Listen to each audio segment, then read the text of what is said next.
നമ്മുടെ ആദിലയും നൂറയും ഒരു ഇമ്പോർട്ടൻ്റ് ആയിട്ടുള്ള കാര്യം ചർച്ച ചെയ്തുകൊണ്ടിരിക്കുകയാണ് കേട്ടോ. ചുരുക്കി പറഞ്ഞാൽ ഒരു സീക്രട്ട്.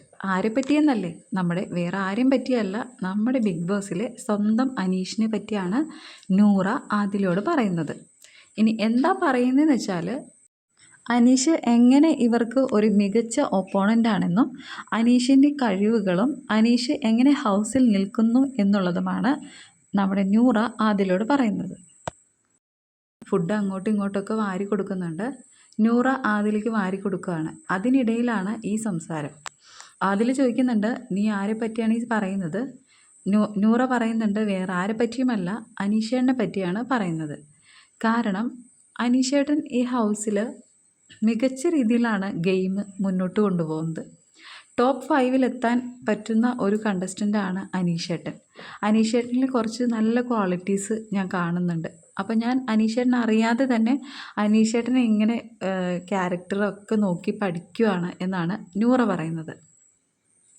അനീഷിൻ്റെ മെയിനായിട്ടുള്ള ക്വാളിറ്റി എന്താണെന്ന് വെച്ചാൽ, ഒരു ഗ്രൂപ്പിലുമില്ല. ഡേ 1 മുതൽ അനീഷ് നിൽക്കുന്നത് ഒറ്റയ്ക്കാണ്. ഒരു ഗ്രൂപ്പിലും അനീഷ് ഇതുവരെ കൂടിയിട്ടില്ല. അന്ന് ഒത്തിരി ചാൻസുകളുണ്ടായിരുന്നു ഏതെങ്കിലും ഒരു ഗ്രൂപ്പിൽ. നമ്മുടെ അക്ബർ, അപ്പാനി, റന ഫാത്തിമ, ബിന്നി ഇവരൊക്കെയുള്ള ഒരു ഗ്രൂപ്പുണ്ട്. പിന്നെ ഇപ്പുറത്ത് നിൽക്കുന്ന നമ്മുടെ ഷാനവാസ്, ആദില, നൂറ, അങ്ങനെയുള്ള കുറച്ച് ഒനിൽ സാബു, അങ്ങനെ കുറച്ച് ഗ്രൂപ്പും ഉണ്ട്. അപ്പോൾ ഈ ഒരു ഗ്രൂപ്പിൽ നമ്മുടെ അനീഷ് ഇതുവരെ ചേർന്നിട്ടില്ല. ഇനി അങ്ങോട്ട് അനീഷ് ചേരാനും പോകുന്നില്ല. പ്രേക്ഷകർക്കൊക്കെ അറിയാം അനീഷ് എന്തിനാണ് അവിടെ നിൽക്കുന്നതെന്നും അനീഷിൻ്റെ ക്യാരക്ടർ എന്താണെന്നും അനീഷിൻ്റെ ഗെയിം പ്ലാൻ എങ്ങനെയാണെന്നും നമുക്കെല്ലാവർക്കും അറിയാം. നമ്മൾ ഈ ഒരു മാസത്തെ ഗെയിം കണ്ട് നമ്മളെല്ലാം വിലയിരുത്തിയതാണ് അനീഷിൻ്റെ ഗെയിം. അനീഷ് വന്നിരിക്കുന്നത് ഒറ്റയ്ക്ക് കളിച്ച് ഒറ്റയ്ക്ക് നേടാനായിട്ടാണ്. അനീഷിൻ്റേതായിട്ടുള്ള അഭിപ്രായങ്ങൾ അനീഷ് പറയുന്നുണ്ട്. എവിടെയും ആരോടും പറയാൻ അനീഷിന് ഒരു മടിയുമില്ല. അനീഷിൻ്റെ ബുദ്ധിയും അനീഷിൻ്റെ ചിന്തകളും അനീഷിൻ്റെ അറിവുകളും എല്ലാം അദ്ദേഹത്തിന് മാത്രം സ്വന്തം.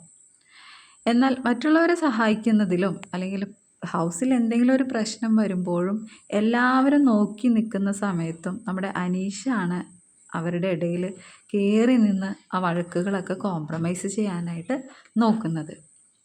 അപ്പോൾ നൂറ പറയുന്ന വേറെ ഒന്നുമല്ല, അനീഷേൻ്റെ ഇങ്ങനെയുള്ള ക്വാളിറ്റീസാണ് അദ്ദേഹത്തെ വേർതിരിച്ച് നിർത്തുന്നത് എന്നാണ് നൂറ പറയുന്നത്.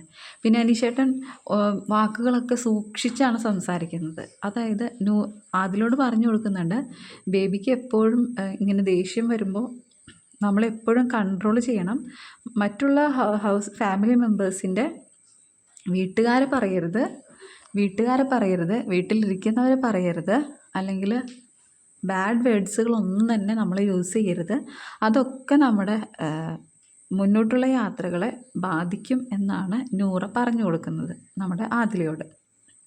രണ്ടുപേരും ഇപ്പോൾ സ്വതന്ത്ര പ്ലെയേഴ്സ് ആണെങ്കിലും ഇങ്ങനെയുള്ള ചർച്ചകളും കാര്യങ്ങളും ഒക്കെ എടുക്കുന്നത് ഇവർ ഒരുമിച്ച് തന്നെയാണ് കേട്ടോ. എന്തിന് നോമിനേഷൻ ചെയ്യുന്നത് ആരെ വരെ എന്നും ഇവരെല്ലാം ചർച്ച ചെയ്യുന്നത് നമ്മൾ കണ്ടിട്ടുണ്ട്. എന്തായാലും ഇവർ ഒരു വീട്ടിൽ നിന്നല്ലേ വരുന്നത്, കപ്പിൾസാണ്. അപ്പോൾ എന്തായാലും ചർച്ചകളൊക്കെ സ്വാഭാവികം.